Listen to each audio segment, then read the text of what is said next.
Hey there, guys. Just before the video starts, so originally when we recorded this interview, it was about 25 to 26 minutes long.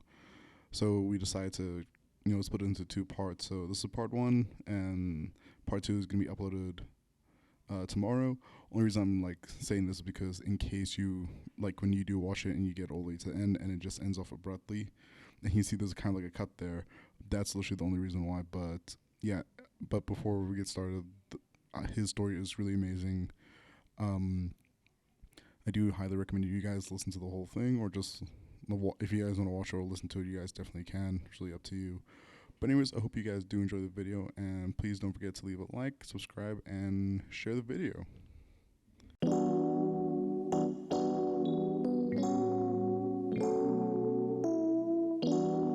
Hey there, guys, and welcome to another episode of Beyond the Bottom Line. And before we get started, if you guys do like the video and like the series, please leave a like, share, and subscribe to the channel. But speaking about stories, I have someone, and they sent me their bio last week or something. I read through it, and I must say it took me back, emotionally, and really made you think a lot about, South Africa and how everything has been and how everything has come up. So today, I'm going to give the floor to Hymie. Thank you, Emil, and good morning to everyone. So, really pleased to be here, having walked the journey with you, Emil, EPF for the past 2.5 years. Because I remember we did, when you were with EPF, you have done a hackathon with us, Correct, with a bursary, not a bursary, a scholarship, correct? Scholarship, yeah.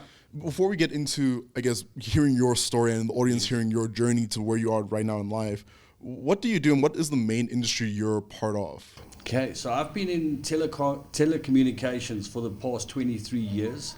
Founded a company alongside... So you said 23 years? 23 years. Oh, that's almost as old as me. I'm 23 now, but I'm turning 24 this, I think, next month. So, no one believes me when I tell them I'm 48 already. Oh. I'm go. surprised you don't look 48. No, that's it. So I keep young. So 23 years in telecoms.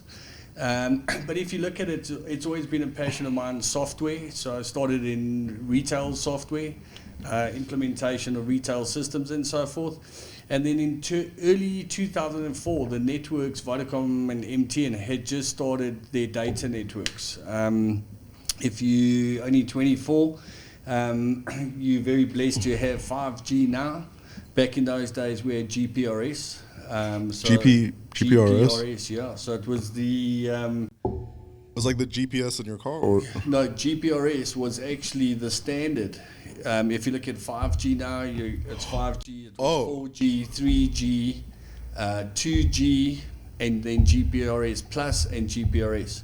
So the upload and download speeds were exceptionally slow, and the packet size was exceptionally small. Ooh. So we started a company called X-Link Communications, and we were the first company in South Africa, or Africa, to do a financial transaction across a mobile network. Actually, I saw something, someone sent me a meme the other day. It was to show how slow South Africans' Wi-Fi and transit speed was back in the day. Correct. They titled, I think it was a 4 gig drive to a pigeon and sent that to Cape Town, and then it was still, got there, I think, within an hour or so, and the other file was still transferring. So the upload speeds were exceptionally slow. Yeah. But it was faster than your dial-up lines. So Telkom, who was a monopoly at that stage, we competed directly with them. We grew that business in 14 years to over 500,000 connected point-of-sale devices, and that's how I got to know PayPoint, from a payment terminal perspective. And then I moved on from X-Link, predominantly in the IoT space, Internet of Things, which was booming at that stage, and have now settled again, still within telecoms, but on the back office systems. So the billing systems and the online charging systems. Oh, okay. And I always love the telecom, especially the telecom industry, because just how interesting it works, especially with the networks and all that. Yes. But a lot of people, I am going to bring a bit of race into this now. Absolutely. So someone will look at you and it's like, you've probably had an easy life for most of your life, especially now they know your age and they're putting 1 and 2 together. Yeah. But I don't know how to say this. You've got to be open. Go for it. Your email kind of threw me off a bit. Yeah. Because when I saw that well, the main thing you want to talk about is how you grew up as a poor white South African and how you're in a children's home for 9 years from like in the 1980s. That's it. And I don't think a lot of people can kind of like grasp that idea, especially in today's age and with the political state of South Africa. So would you mind sharing your story? No, and that's part of the reason I'm so excited to do this podcast with you. And again, I just want to take a step back. I think it's about 3 weeks ago. Driekus du Plessis, DDP, when he said, "Hulle weet nie wat ons weet nie." And I think that resonates with me because, as you said, you know, if you look at South Africa, the context in which I grew up, born in 1975, during the apartheid Well, that's times, like right in the heat of it, That's it. I was born in 75. Obviously, as a kid growing up, and you know from your childhood, we were protected from a lot of this, of what's happening. In the past, during apartheid, there were poor white communities.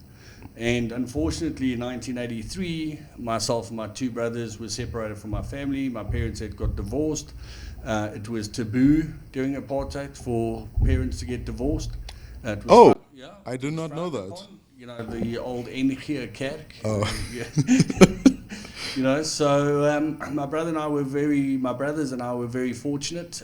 We went to a children's home, and we grew up there for 9 years. So I did all my schooling there. We were well looked after, well fed, well clothed. And again, that was based on being in the Salvation Army Children's Home. So grew up on a lot of handouts, and very proud to say. So I know what it's like to wear recycled clothing. And it was humble beginnings for me. And I think that's what put the fight in me, to say, where am I now? This is not my final destination. And through life, you have to grow and enrich those experiences. So for me, I want to say, it's not always, don't judge a book by its cover.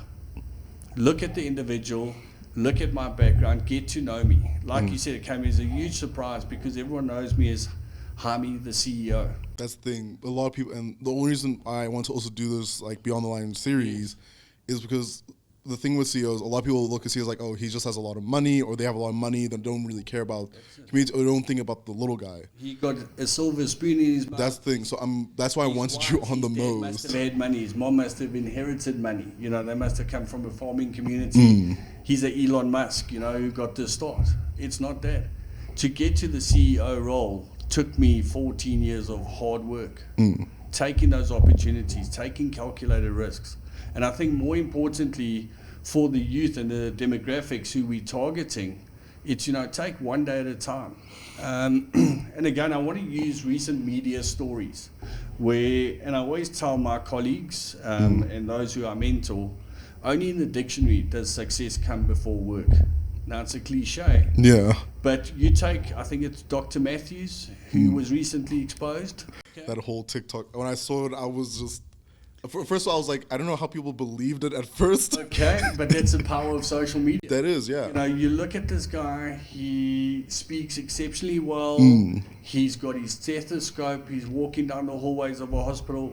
I mean, a good example. A colleague just came out to me because we started a TikTok page now recently to target more of the youth and get more involved. And he showed me he posted some things like from these interviews yesterday or something, and they got like most of them all have like 200 plus views on them now, with minimal sharing of that link. Correct, and we all know social media is run on algorithms. Oh yeah, no. Okay, yeah. So they will post this. The more likes you get, the more hits you get, the more comments, the more popular you become, and then the sponsorships come with that. So Dr. Matthews, I'm going to call him Dr. Matthews. Yeah, no, you can. Okay. I think is society today. We want the success before actually doing getting the work. Yeah. I mean, that goes to studying. You know, did he do the 7 years studying? You know, you've got to put in that hard time. You've got to do your internships. So I always say to everyone, don't look at the title, look at the individual. You know, and that's a big thing for me. I always say leadership without the title, that's important. So to get to a CEO took 14 years of hard work, blood, sweat, and tears. And I always say, make sure you have a roadmap and a goal. Where do you want to be? Start off as a junior software developer. I mean, like before I learned how to do any of the stuff, use the recording software and cameras, I had to start from absolutely nothing learning. and I'm a video editor. I'm doing graphic design this year, and I'm doing 3D rendering. There we go. And before we carry on, I just want to ask, you said education, sports, and family also drove you to your goals. How does sports... I just want to try and get the linking, because I understand like the friends and family one, but the sports one, how's that linked to getting your goals? So Emil, for me, a lot of sport, having played individual sport, example tennis, but also team sport, you know, a lot of soccer, as we say in South Africa, football, but rugby, so a lot of team sports, because you learn to win and lose with your mates, with your friends. You train hard together, you see the outcomes. So for me, I learned a lot from team sport, you know, and again, that's where I think some of my leadership came through. How do you pick your colleagues up? How do you pick your teammates up? So sports for me is very, very important. I always encourage it, even my own kids, you know, to get involved in a team sport. So I've made exceptional friends through sport as well. You know, so those friendships, they stuck there. Building your network using sport. Education, same thing, going back to the childhood. I was the first child in the children's home to pass matric with a university entrance. And you passed in 1993, if I'm correct in saying so. 93. 93. So again, went to the Rand Afrikaans University, RAU, now UJ. Is that what UJ used to be called? It used to be called, when they amalgamated. Oh, I had no idea about that. So going back in history, you know, at university, and again, that's education, because I wanted to get out of the poverty cycle.